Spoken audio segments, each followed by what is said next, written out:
ESTHER, Esther 8. On that day did the king Ahasuerus give the house of Haman, the Yehudim's enemy, unto Esther the queen. And Mordecai came before the king, for Esther had told what he was unto her. And the king took off his ring, which he had taken from Haman, and gave it unto Mordecai.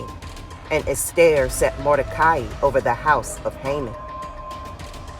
And Esther spoke yet again before the king, and fell down at his feet, and besought him with tears to put away the mischief of Haman the Agagite, and his device that he had devised against the Yehudim. Then the king held out the golden scepter toward Esther.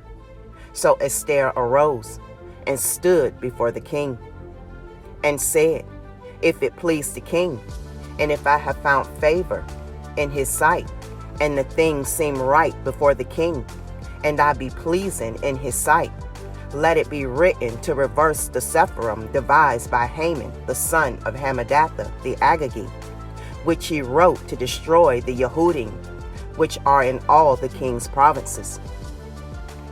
For how can I endure to see the evil that shall come unto my people? Or how can I endure to see the destruction of my kindred? Then the king Ahasuerus said unto Esther the queen, and to Mordecai the Yehudi, Behold, I have given Esther the house of Haman, and him they have hanged upon the gallows, because he laid his hand upon the Yehudim. Write ye also for the Yehudim, as it likes you, in the king's name, and seal it with the king's ring. For the writing which is written in the king's name, and sealed with the king's ring, may no man reverse. Then were the king's scribes called at that time in the 3rd month, that is, the month Sivan, on the 23rd day thereof. And it was written according to all that Mordecai commanded unto the Yehudim, and to the lieutenants, and the deputies and rulers of the provinces which are from India unto Cush, 127 provinces, unto every province according to the writing thereof, and unto every people after their language, and to the Yehudim according to their writing, and according to their language.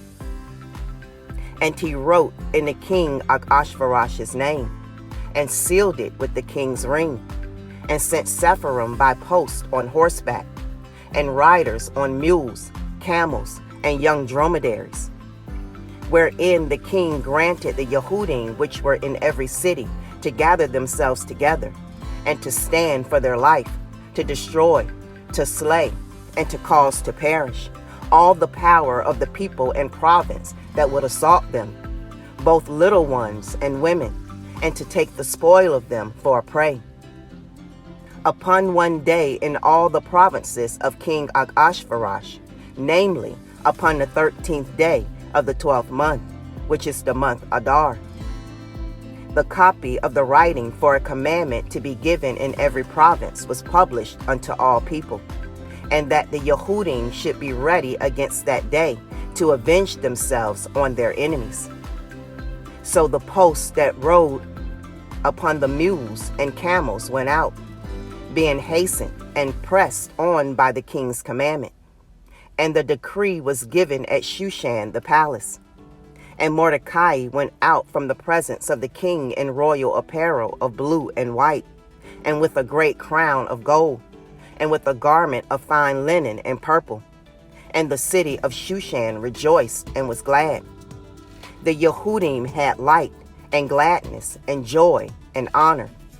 And in every province and in every city, whithersoever the king's commandment and his decree came, the Yehudim had joy and gladness, a feast and a good day.